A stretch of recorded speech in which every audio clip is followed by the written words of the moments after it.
launch broadcast. I'm Ariane Cornell with Blue Origin. A special hello to all the dads out there on this Father's Day. We're broadcasting live from our West Texas launch site where the launch preparations are well underway. It's a beautiful day down here in Texas. We did have to hold a little bit because of these hot temperatures, but thank you so much for your patience. We think our launch today will make that wait worth it for you. We have some pre-recorded video that you're looking at right now to show you what's already happened earlier today. This is what you're watching out. Currently, it's the rollout of the rocket at about 3 a.m. this morning.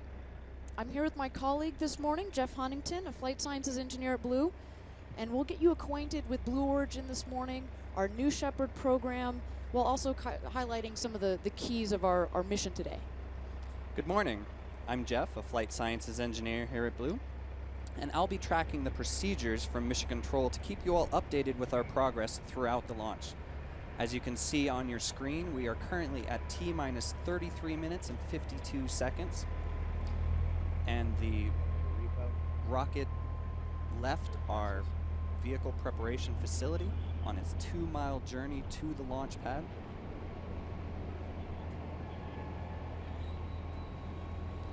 It is currently being transported by our transporter erector. And this is done early in the morning. It's nice and cool when it rolled out. How long does that take, more or less? This whole process to go from the vehicle preparation facility to the launch pad takes about an hour. Because it's a couple miles, right? It's a couple miles. It's 2 miles. This started at 3 a.m. It was an early start. You can see that the sun had not even come up yet.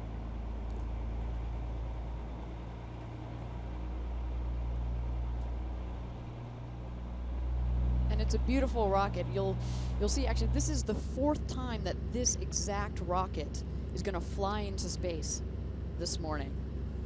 It's the same rocket that made our historic landing back in November.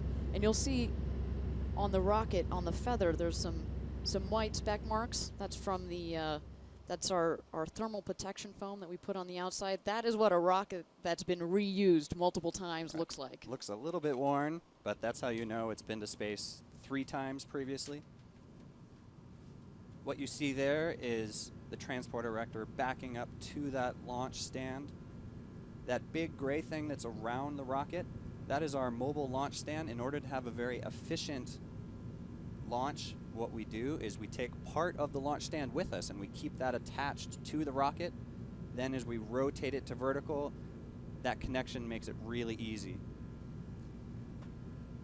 And the red circle that you see on the bottom there, that is our BE3 engine, or our Blue Engine 3. There's one of those that propels our new Shepard rocket. We'll tell you a lot more about that coming up a bit later. As you can see there, we are slowly rotating that rocket into position.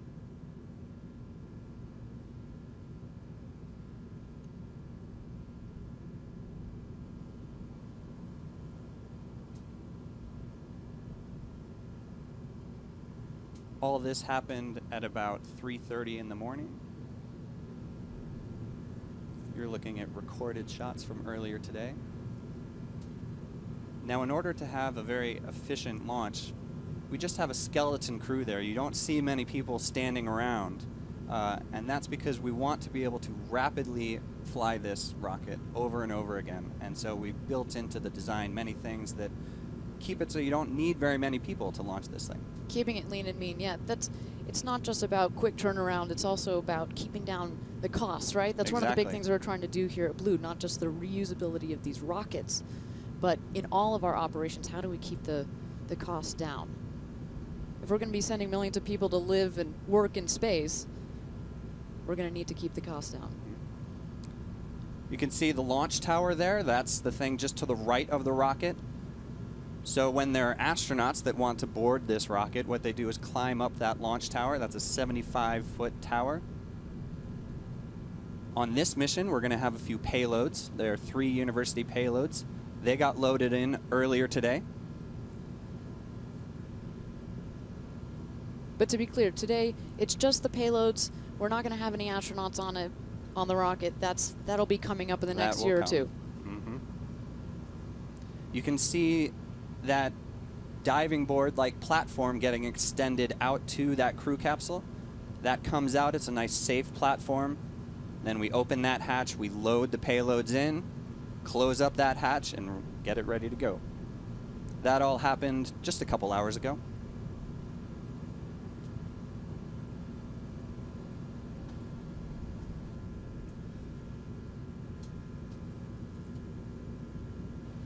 So again, our team here is loading various, again, we've got our liquid oxygen and the liquid hydrogen that's going into the rocket. We also have various umbilicals for power.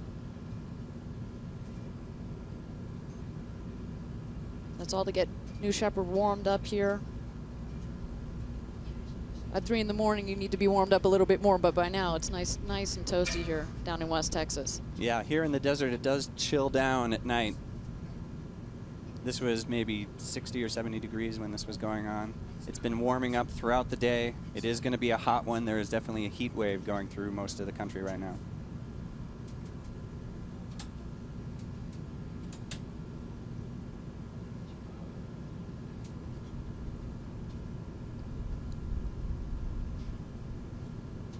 So again, what you're watching is pre-recorded video of the New Shepard rocket being prepared for launch later this morning. This is, again, earlier today.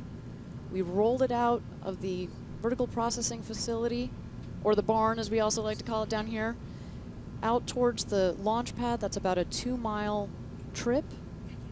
It was then raised vertically, and now our technicians, since then, they have been connecting in the various umbilicals for power, for propellant, and as we speak, we're continuing to load the various propellants.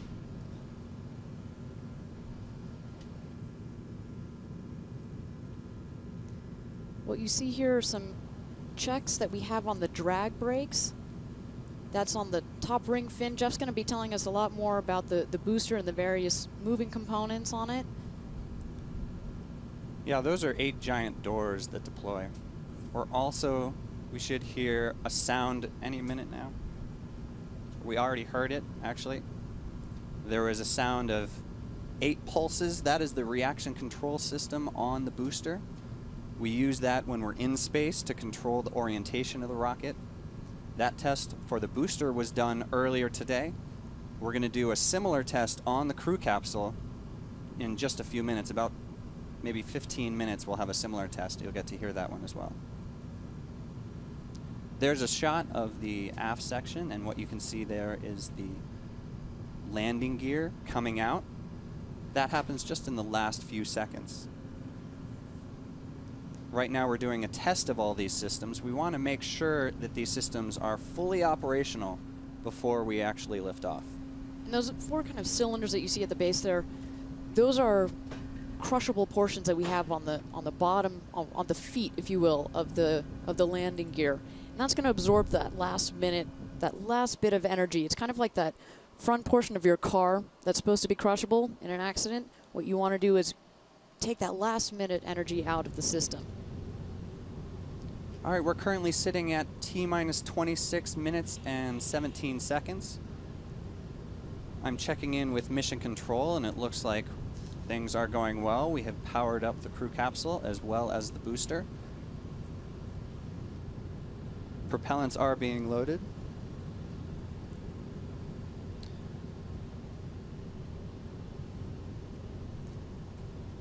Again, a beautiful shot of the New Shepard rocket.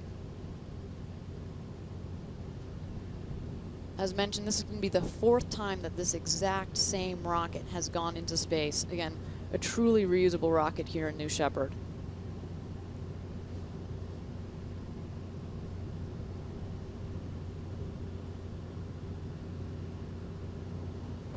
As you can see in these pre-recorded shots, it's now getting lighter. This was maybe just an hour or 2 ago. The sun is rising. Well, Jeff, maybe let's talk a little bit about this reusability and why we're such big fans of it here at Blue Origin.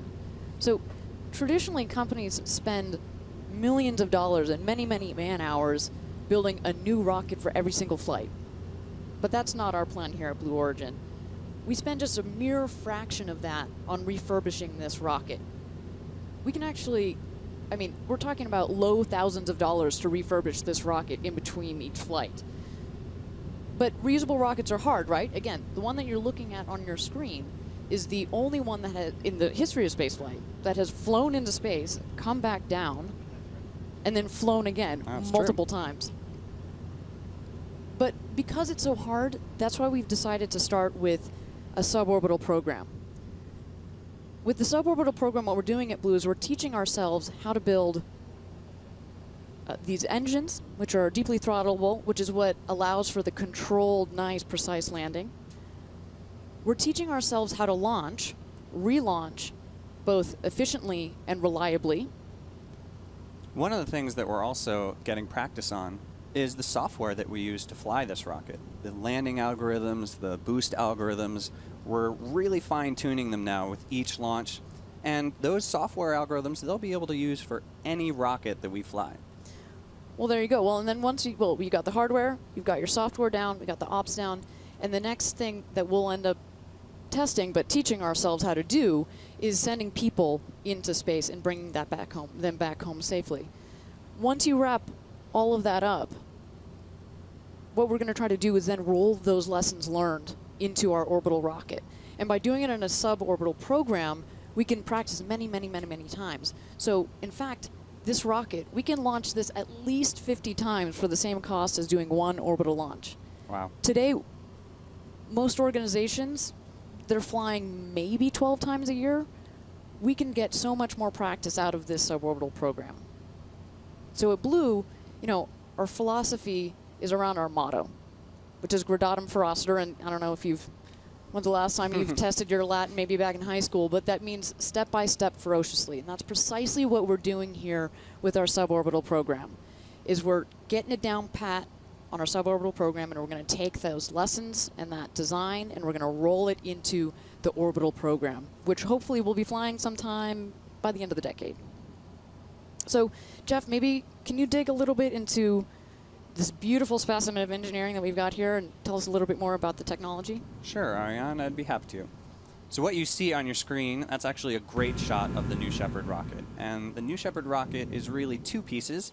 You have the crew capsule on top, and that holds 6 astronauts, and that sits atop the single-engine booster. They launch vertically, just like you see, and it accelerates for about 2.5 minutes, achieving about 3 Gs of acceleration, so that's 3 times the force of gravity on the way up. That engine shuts down after achieving a speed of about Mach 3, or 3 times the speed of sound. And you'll actually be able to track that speed when we get into the flight. It'll actually show up on your screen. After main engine cutoff, the crew capsule will separate from the booster and quietly coast through space. And they'll achieve an altitude of over 100 kilometers. After a few minutes of weightlessness, the booster will then guide its way back to the landing pad using those aft fins that you can see in that screen right there. Those are the steering fins. We use them on boost and on reentry. The booster will make an autonomously rocket-powered landing, and the capsule will come down under parachutes. And then it will land softly using a retro rocket system just at the last second, just before touchdown. Well, let's remind ourselves what's happened so far. So what you're looking at is pre-recorded video of the rocket that has rolled out earlier this morning, and we're looking at it on the pad right now.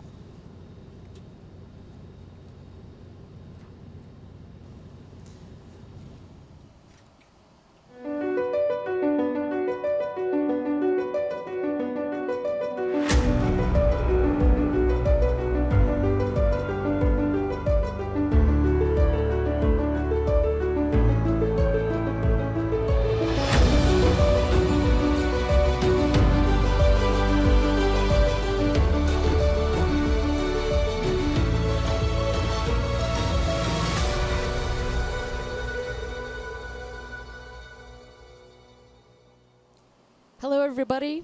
We're looking at a live shot now of the Blue Origin New Shepard rocket here at our West Texas facility with 20 minutes to go before liftoff. Once again, welcome to all our viewers from around the globe to the first ever Blue Origin launch webcast. I'm Ariane Cornell with Blue Origin, and joining me today to help describe all the exciting aspects of our launch today, the new Shepard program and Blue Origin, is Jeff Huntington. Good morning, everyone. I'm Jeff, an engineer here at Blue. It's currently 9:15 a.m. Central Time. The temperature is heating up. We're just over 80 degrees Fahrenheit, but it is shaping up to be a great day for launching rockets. We're currently at T-minus 19 minutes and 34 seconds, as you can see in the upper right corner of your screen. The temperature is definitely okay for a launch. It's a little bit hot, but we can tolerate it. The ground winds have an average of about 8 miles per hour with gusts up to 10 miles per hour. Definitely tolerable. The upper level winds are also within the limits. Right now, I'm looking through the launch procedures. Things are proceeding as planned, and I see no constraints to today's flight. Wonderful. Well, hey, Jeff, as mentioned, this is the 4th time that we're sending this exact same rocket into space. And that's why we're particularly excited to watch this beautiful specimen of engineering go again. But all of it is part of a test campaign that we have for New Shepard before putting astronauts on the rocket. But that doesn't mean we're not pushing the system, right? And today's no exception. Our test today, what we're going to do is purposefully only let out 2 of the 3 parachutes to test the robustness of our system. That's right, Ariane. This test is a test of our backup systems that we put on top of the crew capsule. We've designed this system to have several levels of redundancy, and beyond the parachutes, we also have redundancy in our separation systems and our attitude control thrusters. Those are the thrusters that we use to keep the capsule oriented vertically. The landing retro thrusters, that's what's used in the last second before touchdown. The flight computers and the power systems, they all have redundant systems to help keep our astronauts safe. And when it comes to the parachutes, we actually only need 1 of the 3 parachutes to be deployed in order to keep our astronauts safe. Well, and obviously, we don't intend for that to happen, but we obviously have built New Shepard so that everything performs well. But malfunctions do happen, and we want to make sure that our system, again, is robust. And for that, nothing beats an in-flight test like today. Right, and history is a perfect example here because Apollo had this exact failure happen back in 1971 on Apollo 15. Those astronauts were coming back from space, and that Apollo capsule had 1 of its parachutes get torn to shreds. So it had 3 parachutes, 1 went out. They had 2 more. It led to a hard splashdown into the water, but it turns out those astronauts were perfectly safe. What we want to do is make sure that our crew capsule is equally robust. Absolutely. It's rolling in lessons learned from the past into our current designs. But, Jeff, there is a scenario today in which all 3 parachutes will come out.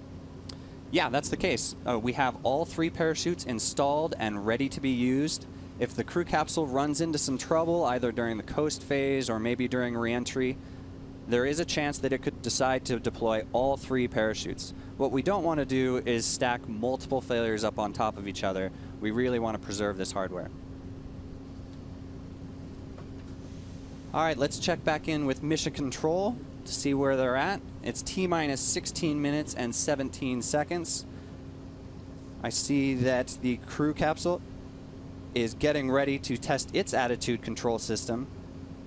This is, again, a built-in test to make sure that the system is operating nominally before we launch. When I mean nominally, that just means everything is working as expected.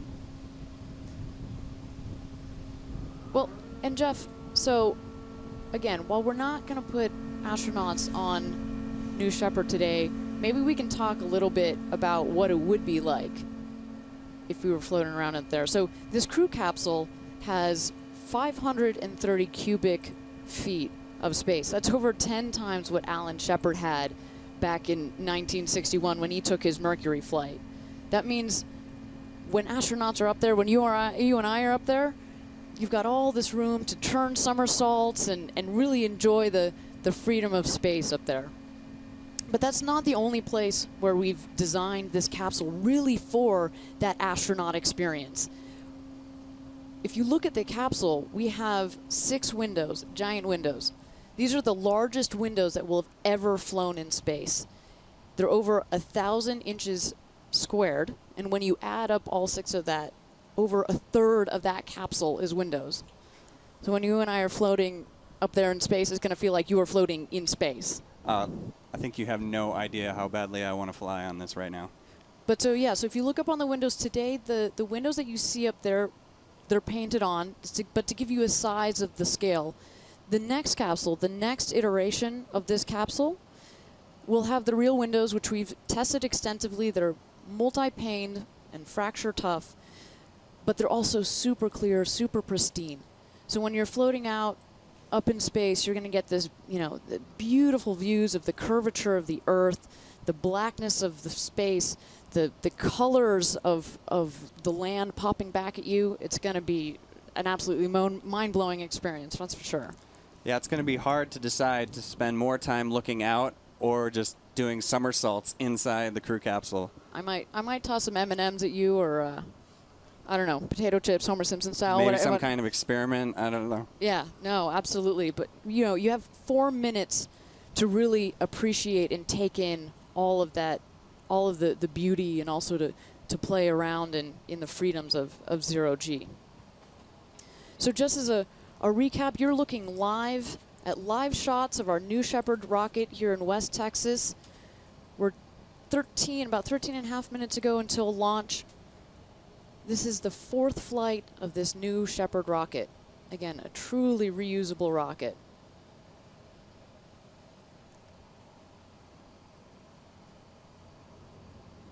Let's check in with the procedures one more time. We're at T-minus 13 minutes and 11 seconds. The crew capsule is coming along nicely.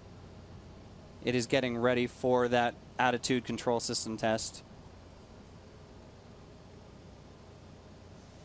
The booster has loaded all of its propellants, and keep in mind for this rocket, the propellants are liquid hydrogen and liquid oxygen. They're just topping them off right now and chilling in the rest of the vehicle.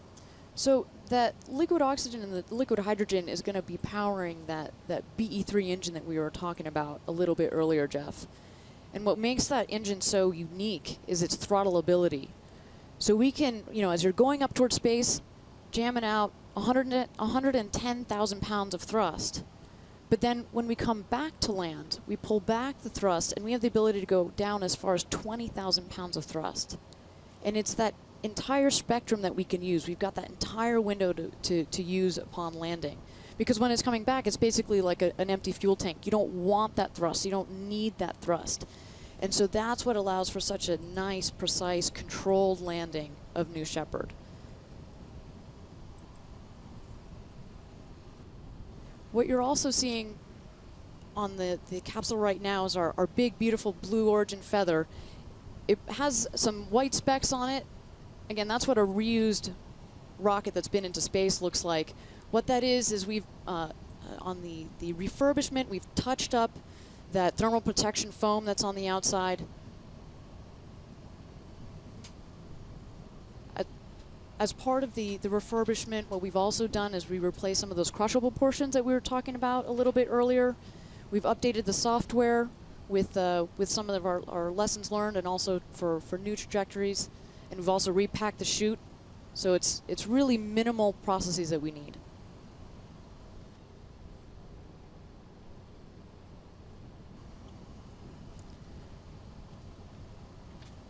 So just looks like we're coming up on T-minus 11 minutes.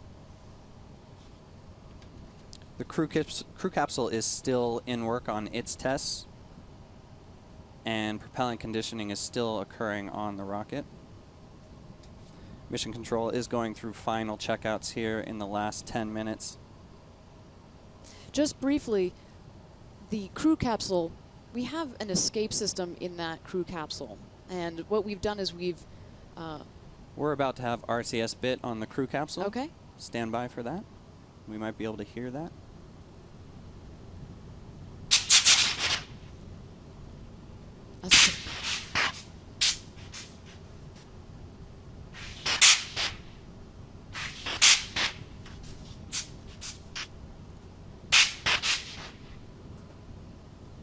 Now, once again, that is just a test of that system to make sure everything is fully operational We test all of these things right before flight, make sure the rocket is ready to go.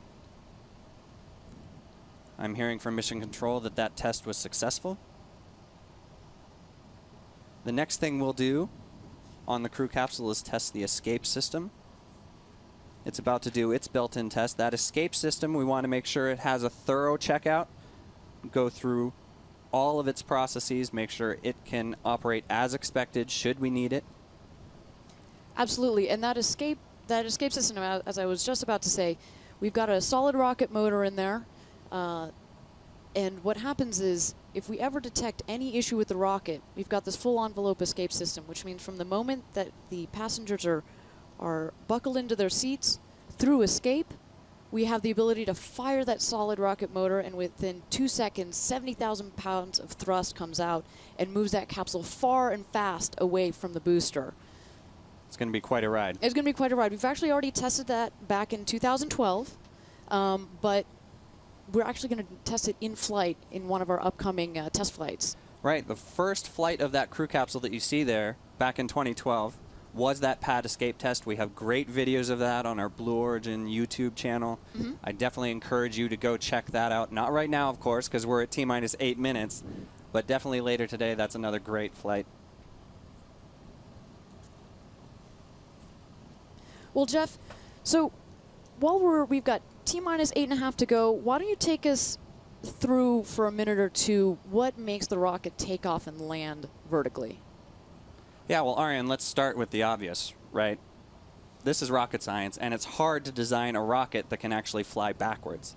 But we've designed in several features that can help make this job a little easier, and we have an animation that can help show those features in flight. On ascent, the rocket uses a combination of the engine gimbal and those aft steering fins to guide the rocket on the way up. And then the crew capsule separates, revealing that ring fin that you see on the top of the booster. That ring fin plus 4 wedge fins that get deployed in space, they really help stabilize it on reentry. The air flows through that ring fin, and it helps stabilize that rocket just the same way feathers do on an arrow. The next thing we do on the way down, we need to cut that speed, so we deploy those 8 drag brakes. Those are giant doors that open up into the airflow and cut that speed in half. Then that engine relights, roaring back to life, and it slows the vehicle down to about 5 miles an hour right over the pad. Those aft steering fins bring the rocket right to where it needs to be. You have a nice controlled descent. Again, that's that with throttle that low ability. Throttle engine, exactly. Then those landing gear come out, and we touch down nice and softly. Beautiful. Well, you know, and if viewers are interested, during our last flight, we embedded a camera up near one of those hydrogen vents on the propulsion module, so you can watch what it actually looks like when it's descending. So you can watch the wedge fins come out, those drag brakes, the steering fins, the landing gear. You can watch what it actually did. All right, this is really exciting now. I'm listening into Mission Control, and they are doing their final go, no-go counts for flight. The flight director has just pulled everyone in the control room, and they are all go for launch. We're at T-minus 6 minutes, and New Shepard is ready to go back into flight. Well, Jeff, can you tell us a little bit about what's going on in that control room? Who are the teams? I know you've got plenty of experience in there. Yeah, well, in Mission Control right now, it's a very focused atmosphere. The launch team is basically double-checking and triple-checking all of those sensor readouts, and they're methodically going through these last final procedural steps to ensure that both the crew capsule and the booster both get ready for liftoff at exactly the same time.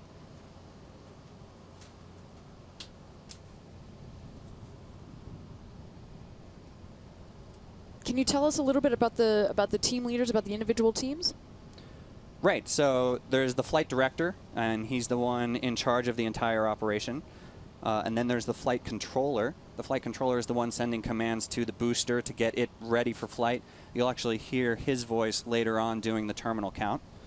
Then there's a corresponding capsule controller, and her job is to send commands to the capsule. Then there's a ground controller, who is in charge of both the launch tower and the landing tower and all other ground systems. And lastly, there's the safety officer, and they really have the important job of making sure that all of us personnel here on site are safe. Absolutely, and we should note that safety and mission assurance are something that's embedded in the culture at Blue Origin. It's not just here during the launches, but it's every day at Blue. We are live at T-minus 5 minutes for this 4th flight of the new Shepard hardware. This specific rocket has already been to space 3 times. It's its 4th trip up. We should note today, Jeff, that, again, no astronauts on today's flight, but we do have payloads that are going to be flying in this capsule. And if our viewers are interested, there are a couple of YouTube videos from the research team where you can learn more about those specific experiments. I just heard from Mission Control that escape system on the crew capsule has been armed. We don't plan on using it, of course, but it's just one of our backup systems. If something were to go wrong with the booster, we would then practice one of our escapes. Absolutely. It's kind of like the airbag in your car, right? Exactly. It's nice to know that it's there, but hopefully you won't have to use it. All right, we're now at T-minus 4 minutes. The booster's internal power has just come on. Those research payloads in the crew capsule have just been powered up. And we're coming up on the T-minus 2 minutes auto sequence. These final 2 minutes are a highly choreographed event. A lot of things happen all at the very last minute to make sure that it's all happening, getting ready for that flight. There's too many things to mention, but I'll just highlight a couple of those things. Pressurizing those tanks. There's the oxidizer tank and the fuel tank. Both get pressurized. The steering fins and the engine will go through their swing checks. Hopefully we'll get to see that. And then the thrust termination system is another safety system we have on the booster. We will arm that to get it ready. The way that works is if the booster were to start drifting off course a little bit, this would then shut down the engine and bring that booster down somewhere in this wide open desert, you know, and ensure that all the personnel here on the ground are safe. Mm-hmm. All right, we are at T-minus 3 minutes. Oh, I'm pumped. This is time. It's time to just take a breath. I know, I'm Jeff, definitely pretty excited about this. Well, the adrenaline is definitely flowing down here in West Texas. Again, it doesn't just stop here at West Texas. We've got our team back in Kent, Washington that we need to send a shout out to. We know that they're watching here live. You know, we've spent many, many years designing and building this rocket, designing these test flights. And so that's what makes this so exciting, right? We get to see our baby fly. But at the same time, you know, we have to balance this risk and reward. We want to push the envelope so that we're learning. If we go too easy, we don't get to get any learnings out of these test flights. I hear we just entered a very brief hold at T-minus 15 seconds. It should be less than 30 seconds, so stay with us. Engineering has confirmed they are ready for that 2-minute auto sequence start. They have just cleared the hold, and we are continuing with the countdown live at T-minus 2 minutes and 13 seconds. Jeff, with 2 minutes to go before launch, why don't we switch it over to the pad audio so we can watch the proper star of this show, New Shepard. That is the real star. Watch her come alive. T-minus 2 minutes.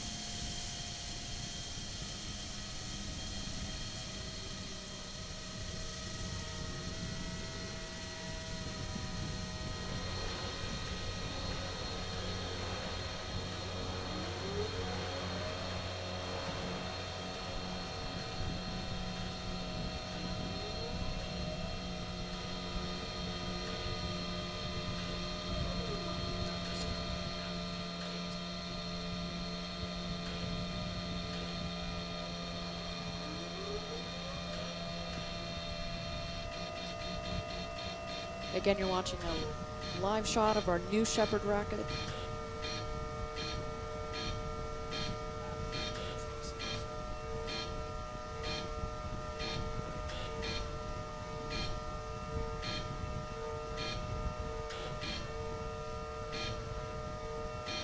We're just moments away from the launch of our new Shepard rocket, the 4th flight of this exact same rocket. T-minus 1 minute. What you see on your screen on the left-hand side is an altitude bar. It's going to highlight a couple key events that happened as the booster goes up. And you can see that speed indicator showed up on the right-hand side, so you can follow along with how fast this rocket is going.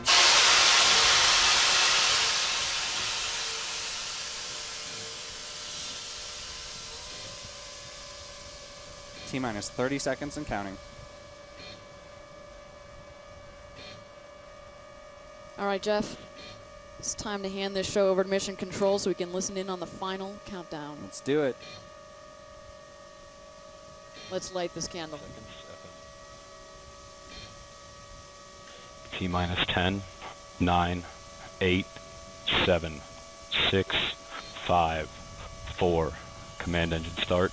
2, 1.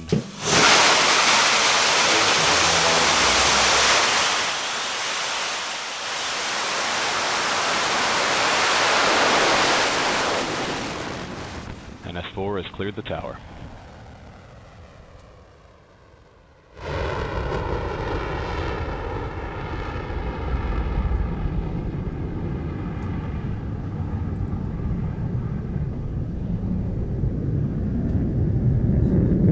That was a beautiful launch of our new Shepard rocket here from West Texas.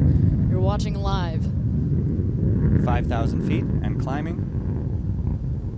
Coming up in a couple seconds here, we'll hit max Q. This is the point where the aerodynamic stresses on the vehicle are at its max. 15,000 feet.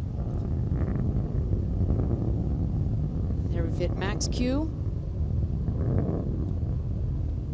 We're about to go supersonic, meaning we're breaking through that sound barrier right now.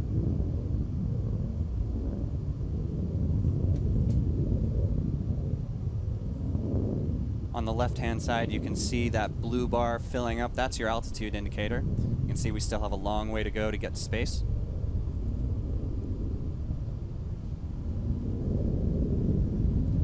"50,000 feet. We are still accelerating at full throttle right now. Looks like a beautiful burn on that BE3 engine. You got a nice shot right there. You don't see much of a plume with this engine, and that's because the propellants are liquid hydrogen and liquid oxygen. So it's actually a very clean burn. We've now passed Mach 2. 100,000 feet, about 30 seconds away from main engine cutoff, or MECO.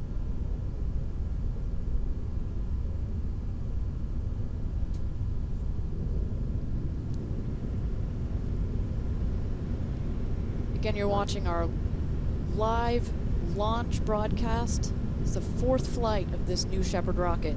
We're now at Mach 3, 150,000 feet. And there we go. We've hit MECO. Main engine cutoff. Right on target. 200,000 feet and climbing.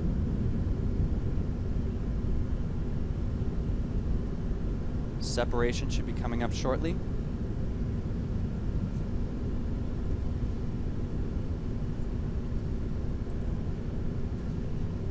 And there it is, separation. Separation confirmed from both vehicles.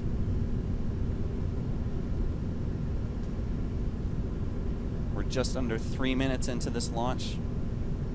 So now they're cruising as 2 individual crafts. They're going to keep heading up towards apogee. You can start to see the 2 bodies right there in your view. The crew capsule is the one to the slight right, and the booster is on the left there. Jeff, at this point, if you were there in the crew capsule, you're going to start feeling that weightlessness. You're going to start to unbuckle, do your somersaults. Start doing somersaults. Look out that window. You can definitely see the blackness of space from there. Now, even though they're still going up, they do feel weightlessness. They're effectively in a free fall, so they can do whatever they want. If there were astronauts on board. Right now, we have those research payloads on board. Those research missions have started. They're probably getting some great data right now. You get some really clean micro Gs with the trajectory of our new Shepard rocket. Several minutes of micro G, which really you can't get any other way unless you get up here. All right, we've hit apogee. 331,500 feet for the apogee. That's well over 100 kilometers over that Kármán line, over that internationally recognized line of space. Congratulations, New Shepard. You just took your 4th trip back into space for this rocket. Everything is looking great right now. At this point, that booster and the crew capsule are going to start descending. Yep, they're already on their way down. It's still a weightless environment, though. They have not really hit the atmosphere, so they can still do their experiments.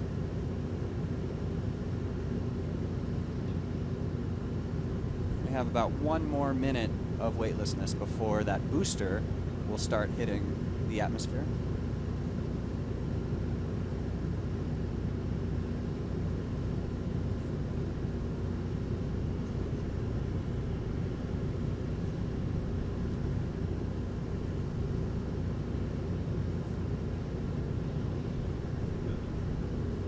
Booster's at 240,000 feet on its way down.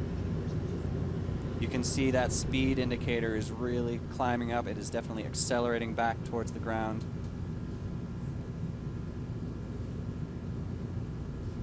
So the crew capsule is also coming down, and actually Forward fins just deployed really quickly on the booster. what might be slightly counterintuitive to our audience is you actually, the peak Gs that you get while an astronaut in that crew capsule comes during descent. You're going to peak at about 5 Gs just momentarily. Very briefly. The booster's actually hitting its pierce point. It's about to re-enter the atmosphere.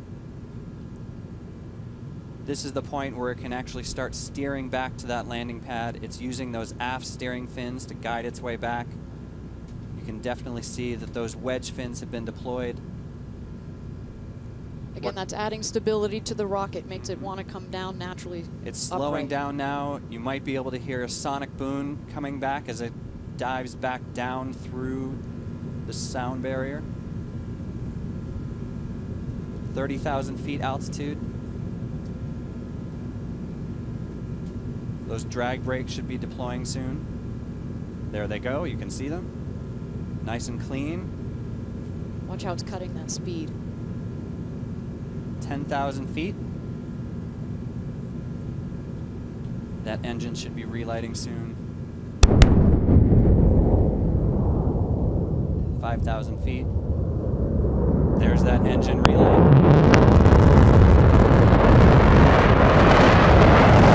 1,000 feet. Landing gear deployed. 5 miles per hour.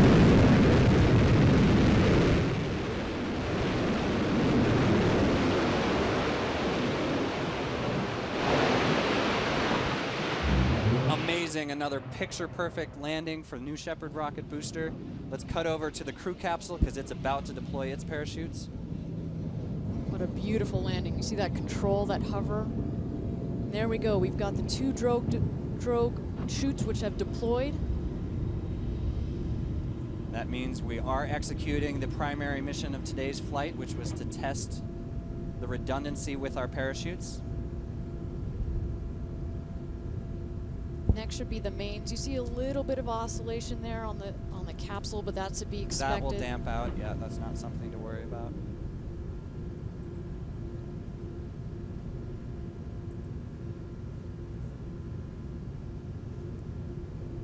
That crew capsule is about 14,000 feet right now.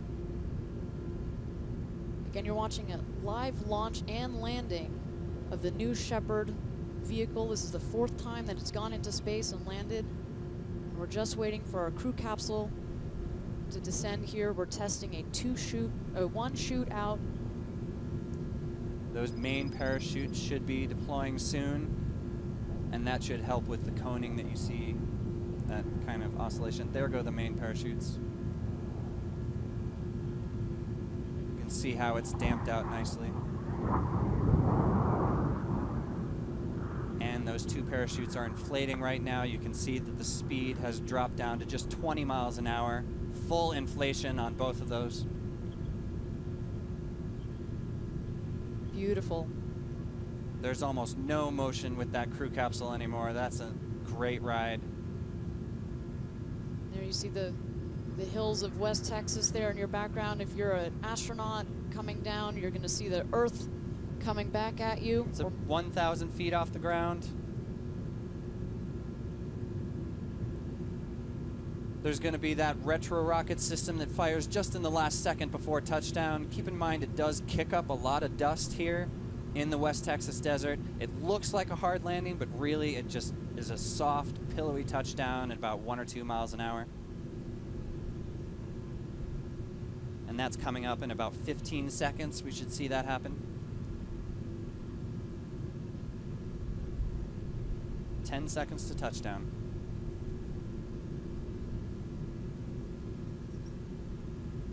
$100 feet. Touchdown. Wow. Beautiful. Picture perfect. That's exactly what we want. Oh, that was magic. Well, Jeff, what is next for the capsule and the booster here? Both vehicles are now going through their auto-safing sequences. This is an autonomous procedure to make those, both the booster and the capsule, safe for people approaching. There are recovery teams being sent to the capsule and as well to the booster to clear up those parachutes, pack them all up, and get both vehicles back in the barn so we can just fly it again. Absolutely. Well, it was an impeccable mission, test mission for us. Again, our new Shepard rocket, our reusable rocket, went into space, came back, landed beautifully under that controlled landing. That was as good as we could have hoped for. Driven by that BE-3 engine, that throttle ability. I can't wait to look at that data, but you know, that's a pretty clean data set we just got. That is a pretty clean data set. But then we also had the purpose of this test mission, which was testing that one chute out for the crew capsule to test the robustness of the system. There's nothing like an in-flight test to make sure that we understand it. And we'll continue to push the envelope. This isn't the last test of a safety system that we'll do. Coming up in sometime soon here, Right. they will do another test of the in-flight escape system. That's going to be a very exciting test. Well, Jeff, so let's review some of the mission highlights that we have here. So we launched at 9:36 a.m. Central Time. We hit an apogee of 331,501 feet. Our booster touched down at 9:44 a.m. Central Time. And just a minute later, we had the capsule touchdown at 9:45 a.m. The capsule again demonstrated that the safe recovery of the crew capsule under the 2 chutes as opposed to the normal 3, but again, tested some of those backup systems that we had going. What a day. This definitely made my Father's Day, I gotta say. Absolutely. Well, I know that our team back in Kent, Washington is probably running to their computers to start crunching that data. But as we get prepared for the next flight, we're going to take in all of that information. Again, keep learning. That's what we're about here at Blue. Keep pushing the envelope and get ready for that next flight. Well, Jeff, until then, thank you so much for all of your insights today. Oh, it was absolutely my pleasure. You know, any day with a rocket landing is a fantastic day. I hear you. Well, on behalf of all the hardworking team at Blue Origin, thank you for joining us today, everybody on the internet, for our live broadcast of our new Shepard rocket flight. If you're interested in learning more and keeping up to date with our progress, please be sure to sign up on our website for email updates. This concludes our live stream broadcast. My name is Ariane Cornell. It's been a pleasure to be your host. And until next time, Gradatum Ferociter.